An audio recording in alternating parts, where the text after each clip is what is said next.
एक बात हमेशा ध्यान रखना दोस्तों, डिसिप्लिन वो चीज है दोस्तों जो आपके सपनों को हकीकत में बदलती है।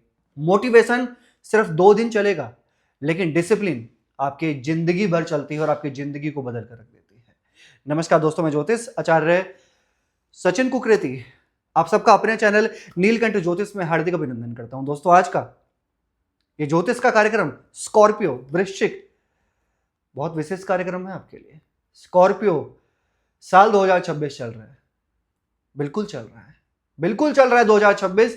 लेकिन आप सभी जानते होंगे दोस्तों कि साल में ऐसा जरूर होता है कि कुछ टाइम फ्रेम होते हैं जहां हमारी जिंदगी में कुछ नेगेटिव पल आते हैं, नेगेटिविटी चीजें होती हैं। कुछ टाइम फ्रेम ऐसा होता है जहां कुछ बहुत बढ़िया बदलाव आता है, कुछ अच्छी चीजें होती हैं, कुछ अच्छे अच्छे परिवर्तन हमारे जीवन में आते हैं। दोस्तों, 3 महीने हैं ये, अप्रैल मई जून 2026, जो अति विशेष हैं, जो बहुत इंपॉर्टेंट है, मोस्ट इंपॉर्टेंट ये 3 महीने हैं, क्योंकि इन 3 महीनों में अप्रैल मई जून में देवताओं के गुरु बृहस्पति एक्सॉल्टेड होंगे, यानी कि उच्चस्थ होंगे। इसके साथ साथ सूर्य भी उच्च राशि में आएंगे और मंगल स्वयं राशि में प्रवेश करेंगे। अब ये जो ग्रहों का ये जो एक ट्रांजिट है, ये आपके लिए कैसा रहेगा इन 3 महीनों में, क्या कुछ दिखाई दे रहा है? सभी फैक्टर्स पे जो भी आपके मन में, दिल में, दिमाग में प्रश्न है, सभी प्रश्नों का जवाब आपके समक्ष लाकर मैं यहाँ पे दूंगा आपको। चलिए फिर जानते हैं कि ये 3 महीने कैसे होंगे आपके लिए, क्या बड़ा बदलाव आपके जीवन में आएगा। सब कुछ अब वीडियो के लास्ट में बताऊंगा, क्या उपाय आपको फॉलो करना चाहिए, लेकिन फिलहाल आपका फोकस यहाँ होना चाहिए। चलिए फिर जानते हैं दोस्तों, ये कार्यक्रम जन्म राशि चंद्र राशि पर आधारित है।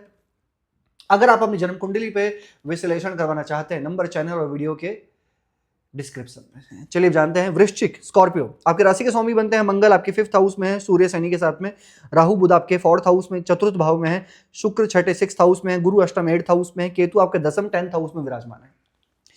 देखिए, आप सबसे पहले आप समझिए इस चीज को, राशि के स्वामी कौन बनते हैं? मंगल, इतना तो आपको पता होगा, आपके लॉर्ड बनते हैं मंगल। 5th में है शनि सूर्य के साथ में। 6th हाउस में आएंगे, लेकिन अभी नहीं आएंगे, 11 मई को आएंगे। 11 मई से पहले यहीं रहेंगे शनि सूर्य के साथ में विस्फोटक योग बना के। अगर मैं इसकी बात करूं स्वास्थ्य को लेकर, पंचम में मंगल है और पंचमेश गुरु अष्टम में है। ये गुरु क्या है? गुरु हमारे बॉडी में फैट को देखने वाले प्लेनेट है, चर्बी को, ठीक है। और जब ये गुरु अच्छी जगह पर नहीं बैठे होते हैं ना, तो ऑटोमेटिकली फैट बढ़ता है, मोटापा बढ़ता है। नहीं बढ़ रहा है, बड़े खुश हैं आप, लेकिन ये इंडाइजेशन देता है। अगर फैट नहीं बढ़ रहा तो स्टमक के जो फंक्शन है कहीं ना कहीं उनमें थोड़ी सी कमी कर देता है, या फिर आपको कहीं कुछ एंजाइटी फील हो, घबराहट सा लगे, बीपी अप डाउन करे, या थोड़ा सा आपको इंडाइजेशन फील हो, कभी कभी जो आप खा रहे हैं वो अच्छे से आपको लग रहा है नहीं लग रहा है, मतलब कहीं ना कहीं आपको पेट से रिलेटेड थोड़ा ध्यान रखना है। लेकिन कब तक? 2 जून तक। और 2 जून के बाद आप हो जाएंगे स्वस्थ, आप हो जाएंगे मस्त। कैसे? क्योंकि यही बृहस्पति यहां प्रवेश कर लेंगे 2 जून को, और यहां पर जब वो आएंगे तो उच्चस्थ हो जाएंगे, एक्सॉल्ट हो जाएंगे, और यहां से सीधे 9वीं दृष्टि से यहां देखेंगे बृहस्पति। तो ये आपके स्वास्थ्य में 4 चांद लगाने वाले हैं 2 जून के बाद। 2 जून से पहले थोड़ा ध्यान दीजिएगा बस, ठीक है। लेकिन हाँ, मंगल है यहाँ पे, दिख रहा है भैया, आप कोई कोचिंग को ज्वाइन करना, या फिर कोई योगा क्लासेस, कोई जिम, कोई नई चीजों को ज्वाइन करना दिखा रहा है यहाँ पे। और मंगल आपकी 11 मई को जाएंगे यहाँ पर 6th लॉर्ड इन 6th हाउस। ऋण, रोग, शत्रु तीनों आपके कब्जे में होंगे, क्योंकि जब 6th हाउस मजबूत हो जाता है ना दोस्तों, तो शत्रु भी आपके आगे आगे आकर नतमस्तक हो जाते हैं। और 6th हाउस जो होता है ये जैसे कोर्ट कचहरी का, ऋण का, है ना, कहीं आपने कोई पैसे देने हैं, लोन वगैरह चल रहा है, आपके ऊपर कोई कर्जा वगैरह है, तो वो भी कहीं ना कहीं कुछ ना कुछ ऐसे रास्ता निकल कर आ जाता है कि आपको लगता है कि हाँ ठीक है भाई, अब सही हो गया, ठीक है। 11 मई के बाद, 11 मई के बाद और जून तक मुझे दिख रहा है कि कुछ ना कुछ बेटर होने की पॉसिबिलिटी है, ठीक है। चलिए आगे बढ़ते हैं और जान लेते हैं आपकी लव लाइफ। लेकिन उससे पहले आपकी स्टडी जो बहुत महत्वपूर्ण है, ये जो 5th हाउस है ना, ये होता है पढ़ाई का। पंचम भाव हमारी मेंटेलिटी का है, हमारी बुद्धि का है, और ये प्रेम प्यार का भी होता है। अब पंचम में मंगल है, 1st हाउस पंचम में, यानी कि आपका फोकस तो है पढ़ाई में, आप बड़े सीरियस हैं। दिख रहा है कि इन 3 महीनों में आप बड़े सीरियस रहेंगे अपनी पढ़ाई को लेकर। आप अपनी पढ़ाई के बारे में कुछ बहुत बड़ा सोचेंगे, क्योंकि शनि भी वहीं पर है, आप पढ़ाई में मन लगाएंगे। कुछ ना कुछ तो करने वाले हो पढ़ाई में भैया, आप कुछ ना कुछ तो बड़ा करने वाले हो आप अपनी पढ़ाई में। क्यों? सूर्य भी यहां पर है, क्योंकि मंगल के साथ में अपने मित्र के घर में बैठे हैं। अगर आपका कोई एग्जाम है, कब तक? 14 अप्रैल को तो सूर्य उच्च के हो जाएंगे और 15 मई तक रहेंगे छठे घर में। अगर 15 मई से पहले पहले आपका एग्जाम है गवर्नमेंट को लेकर, मैं कहूंगा अति अति अति सर्वश्रेष्ठ है, क्योंकि सूर्य जब उच्च के होते हैं ना तो ये बहुत अच्छा रिजल्ट देते हैं, ये बहुत अच्छी कामयाबी देते हैं। मैं आपको कहूंगा कि गवर्नमेंट का एग्जाम आपको देना चाहिए, गवर्नमेंट बहुत अच्छा है आपके लिए और पढ़ाई अच्छी दिख रही है मुझे। बस एक गुरु 8th में है तो कभी कभी मन का भटकना, डाइवर्ट होना या दूसरों की बातों में जाना या कहीं ना कहीं पढ़ाई से मन भागना, ये नॉर्मल है। इसके लिए कुछ रेमेडीज, कुछ उपाय बताऊंगा, वो फॉलो कीजिएगा आप, ठीक है। देखिए मुझे पढ़ाई सही दिख रही है। अगर कोई रिजल्ट आने वाला है आपका, हालांकि रिजल्ट तो आपका 2 जून के बाद ज्यादा अच्छा होगा। अगर 2 जून के बाद है या कुछ बहुत बड़ी आप कुछ प्लानिंग कर रहे हैं, डिसीजन लेना चाहते हैं, तो 2 जून के बाद मैं आपको एडवाइस दूंगा, बेटर है आपके लिए, ठीक है। लव लाइफ, रोक नहीं सकते आप सामने वाले को जिनके साथ आप लव रिलेशन में हैं। क्यों? क्योंकि सूर्य शनि मंगल है, सूर्य शनि मंगल तीनों ही फायर हैं। हालांकि शनि फायर नहीं है, एक बात कह रहा हूं कि कहीं ना कहीं तीनों प्लैनेट ऐसे हैं कि जिनके अंदर गुस्सा और क्रोध है, तो सामने वाले को रोक नहीं सकते आप। जो आपके साथ रिलेशन में है उनके अंदर क्रोध होगा, और कब तक होगा?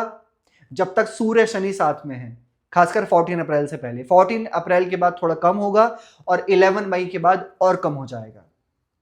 और 11 मई के बाद सामने वाला खुद आपके सामने आकर रियलाइज करेगा गलती मेरी है, या जो भी चीजें हैं वो सॉर्ट आउट हो जाएंगी। लेकिन 11 मई से पहले आपको अपनी लव लाइफ पे थोड़ा ध्यान तो रखना होगा, नहीं तो छोटी छोटी चीजों पे फाइट होना, छोटी छोटी चीजों में मिसअंडरस्टैंडिंग होना, छोटी छोटी चीजों पे आर्ग्यूमेंट होना अपनी आपकी लव लाइफ में, ये तय है, दिख रहा है मुझे ऐसा। कंट्रोल करते हुए चलना होगा आपको, ठीक है। और आपके अंदर भी तो गुस्सा रहेगा ना, लेकिन थोड़ा बहुत तो आप भी वृश्चिक हैं, आप भी मतलब किसी का छोड़ते नहीं, आप भी बदला लेने में कंट्रोल कीजिएगा इस चीज पे। Okay, married life, 7th house होता है मैरिड लाइफ का, 7th लॉर्ड 6th हाउस में, लेकिन कोई बात नहीं, 7th हाउस में आने वाले हैं 19 अप्रैल को। बता देता हूं आपको, ध्यान से सुनिएगा।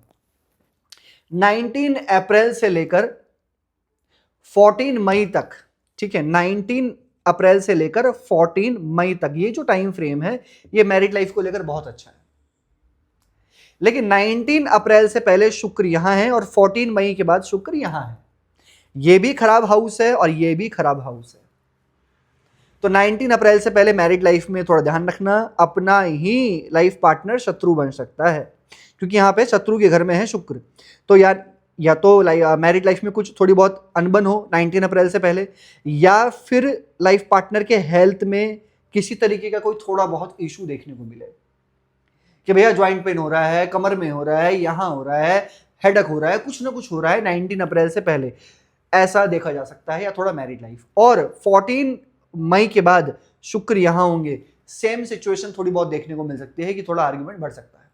इसलिए जो भी चीजें प्लानिंग कर रहे हैं घूमने फिरने की, कुछ भी इस बीच में करना, 19 अप्रैल से लेके 14 मई का टाइम फ्रेम बहुत अच्छा है मैरिड लाइफ को लेकर, ठीक है। और 8 जून के बाद भी ठीक है, बस 14 मई से लेके 8 जून का टाइम फ्रेम है थोड़ा, 8 जून के बाद भी फिर ठीक है। और 8 जून के बाद आपके लाइफ पार्टनर के करियर में, भाग्य में एक अच्छा परिवर्तन देखने को मिलेगा। आगे बढ़ते हैं, जान लेते हैं आपका भाग्य करियर कैसा होगा। ये भाग्य स्थान है, ये है करियर का स्थान, ठीक है।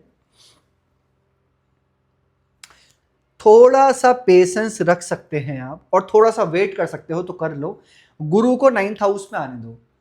जैसे ही जुपिटर 9th हाउस में प्रवेश कर लेंगे 2 जून को, मैं कहूंगा ना आप लेफ्ट देखेंगे, ना आप राइट देखेंगे, ना आप पीछे देखेंगे, आप आगे देखेंगे। मैंने आपको डेफिनेटली बहुत क्लियर समझा रहा हूं, आपको कहीं नहीं देखने वाले आप। क्यों?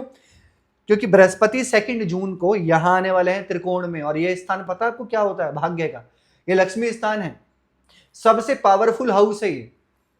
फर्स्ट हाउस 4th हाउस के साथ साथ सबसे ज्यादा मानता हूं मैं 9th हाउस को, क्योंकि ये डेस्टिनी है, भाग्य है हमारा, भाग्य यहीं से तय होता है हमारा। तो जैसे ही बृहस्पति 9th हाउस में प्रवेश करेंगे तो फिर आपको कहां देखने की जरूरत है? 2 जून के बाद बहुत अच्छा है आपका भाग्य, और ये सबसे साल का सबसे महत्वपूर्ण टाइम फ्रेम होगा आपके लिए, 2 जून के बाद और अक्टूबर नवंबर तक। ओके, अच्छा रहेगा आपका भाग्य। 2 जून से पहले उतना अच्छा नहीं, क्योंकि भाग्य के कारक बृहस्पति खुद 8th हाउस में बैठे हैं, थोड़ा सा ऑब्स्टेकल डाल सकते हैं, थोड़ी परेशानी डाल सकते हैं। ऐसा नहीं कहूंगा कि आप मत ही करो, थोड़ी परेशानी डाल सकते हैं बस, ठीक है। बाकी ठीक है, ओके। करियर के बारे में बात करते हैं। करियर को लेकर दोस्तों अगर मैं बात करूं तो सूर्य आपके पंचम में, छठे में आएंगे, 7th में आएंगे, 8th में आएंगे, ठीक है।